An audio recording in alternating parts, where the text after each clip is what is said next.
Hello, it is Jim, and I want to discuss art today. So, art. And when I say art, I mean a specific kind of art, like drawing and painting and sculpting, that kind of art, not music and other things like that. So, this is actually a YouTube Pagan Challenge. So, art. I think the art's really important, and I think that if you don't have a life with art in it, then you're not really living. And that's just my opinion. But I think that you really can't take out you can't take out art from a person. I think that we are living art. The way we live our lives is an act of art, and sometimes that art is messy and sloppy, and sometimes it's tight and fine and on point. Um, but we love all types of art, right? All art is seen as beautiful and sacred by society, whether it's sloppy, messy, abstract, or realistic. And I think if we think of ourselves as art, then I think it's easier to appreciate ourselves. But I know that the challenge called for what pagan art inspires you, and I do have a little bit of that. But for the most part, all art inspires me. In a pagan mindset, it goes along with pop culture for me. It's you take things that aren't necessarily spiritual, and you integrate them into your spiritual practice. That's so fascinating to me. I like to take things that aren't supposed to be and make them something. But I do have a little bit of pagan artwork that I like. Although I really love Klimt, Gustav Klimt. Everyone knows him. I mean, everyone. The thumbnail for this is going to be a Gustav Klimt picture. So you've already seen one if you clicked on this video. If you're like, I've never seen one, you just did. But Klimt is amazing. I love Klimt because I love gold and I love metallic and shiny gold, and he uses that so much. So I love Klimt, and he is definitely inspirational for me. I love his images. Love his images. But I also really love Ian Daniels, who I'm not quite sure if Ian Daniels is pagan, but I think that he is. But to be honest, I'm not really sure. But Ian Daniels does the artwork for a ton of books written by Dr. Bob Kieran. And this was my first book by this team, Walking with the Green Man, which I highly recommend. It's very good. They even go into all these different versions of the Green Man, his different faces, and they even include comic book characters like the Hulk and the Swamp Thing and Man Thing. It's really interesting. I loved that. But it's a very good book, and the art in it is amazing. I bookmarked a few. This is his Herne the Hunter, or Herne the Huntsman, if you can see that. His artwork's really beautiful. I've rarely seen him do colors, but I have seen a few colored images of his. I think he did colors in a book he did on sirens and vampires and things like that, I think, and incubi. But I mean, that's awesome. His artwork's very, very feminine to me, actually. I just think it has a very strong feminine slant to it, even the men. But I think that it's gorgeous. And again, I really just like penciled art. I'm not against colors, obviously, but I really like sketches, and I like black and white photography. I just like things like that. Like, look at this. This is his dryad. She's gorgeous.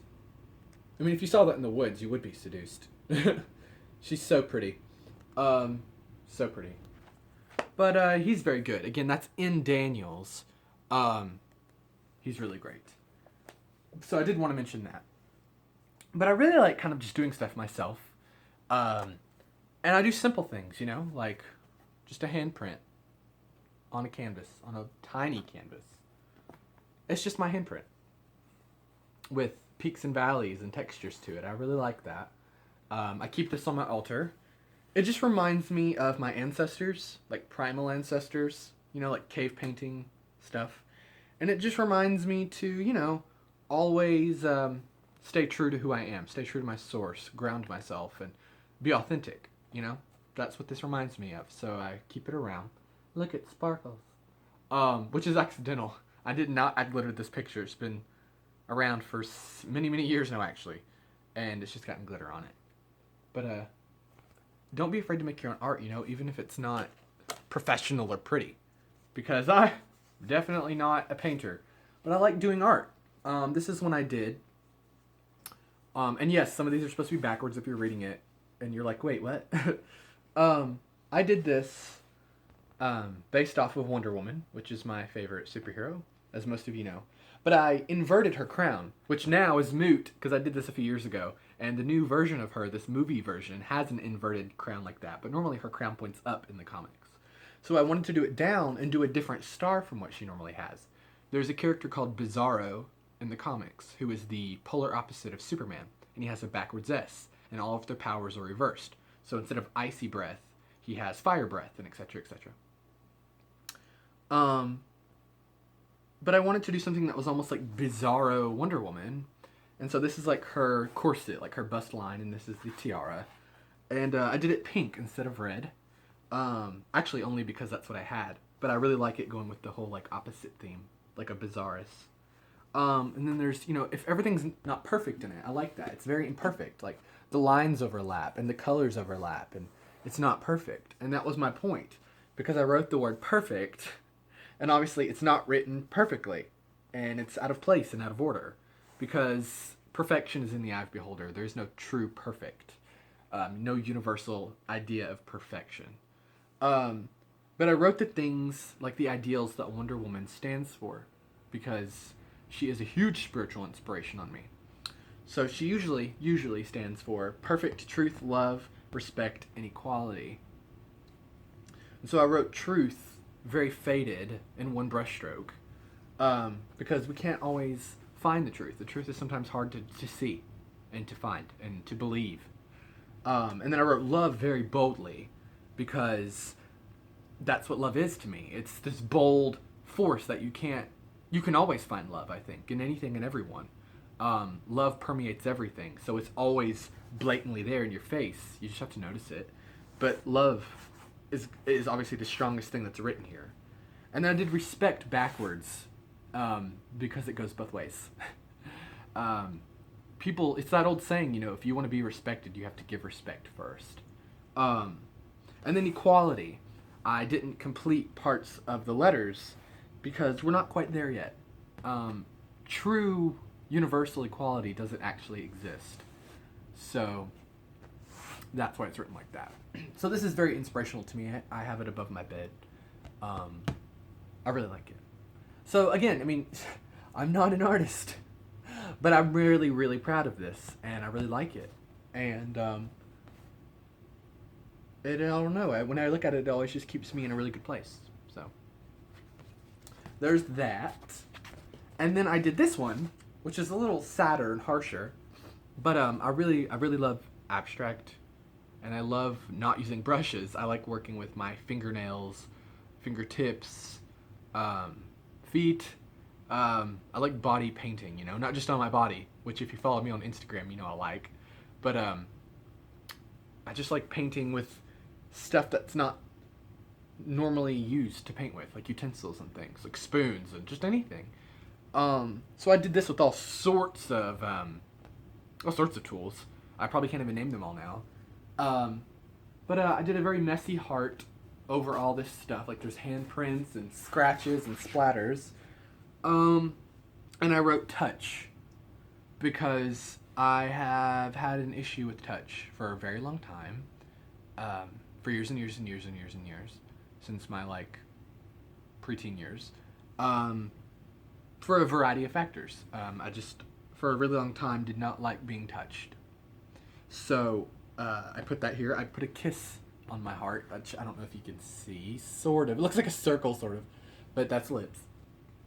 I wrote abuse and abandon because, that's how I felt, especially when I painted this. But that's how I think, I feel inside my heart a lot of the times. I feel like that's all people are here to do sometimes, is to abuse and to abandon me. So I put that there, and then I just wrote me, because, this painting is about me. And then I did speak my raging pain, because that was what I was trying to do with the painting, was say all the things that I know I can't say. out loud. And I think that that's what really art is for. That's what keeps us doing and using and seeing art as a culture, is it allows us to voice things that we don't even know we have inside of us. It kind of helps us work with our subconscious, you know? It allows us to speak to ourselves. And I think any true artist of any medium will tell you the only reason they do art is for themselves, not for anyone else. They're painting, singing, dancing, acting to usually speak their raging pain, but you know, to bring their own voices to light. So I did this, and I really like it too. I'm very proud of that. And then, you know, again, going with the whole idea of don't be afraid to draw. You know, it doesn't matter what you're like as an artist. It doesn't matter how bad you are. Just draw, you know? I draw things all the time in my journals, little sketchy things, all the time. All the time. All the time.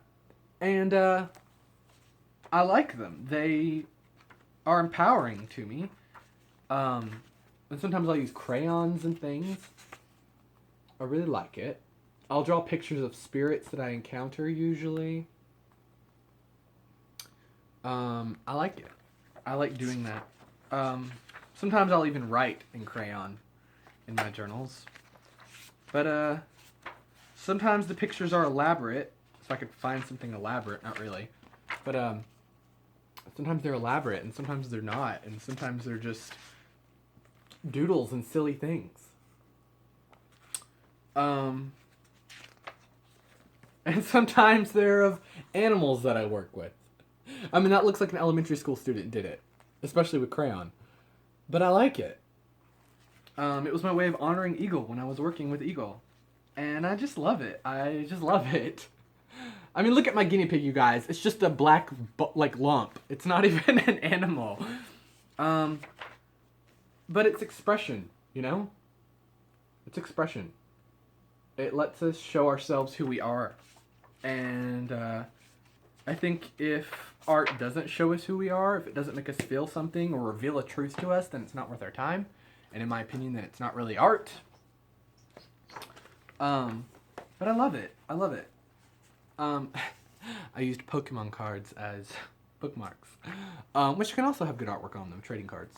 But, you know, sometimes you really put thought and feeling into it. And if that's the best you can come up with, oh well. But, I just love drawing and art. And I just wanted to share a little bit of it with you. Like, sometimes when I'm writing, I'll just put little pictures of a god in the corner. I really like that.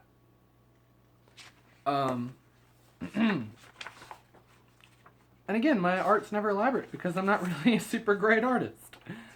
But I like it, you know?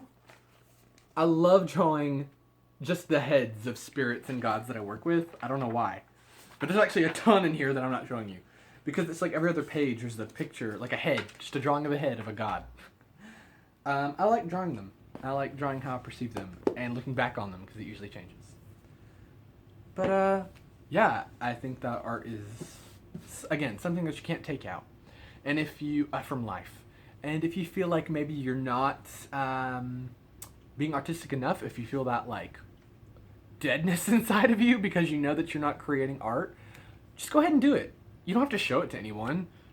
Just do it for yourself. It doesn't matter if you feel stupid doing it, because you probably will, but just go ahead and draw or write a story or anything. It doesn't matter how kiddie-ish it is. In fact, I think it's best if you don't normally partake in art to start by doing something very childlike, because it builds your confidence. But that's it, you guys. Peace out. I'll Shay.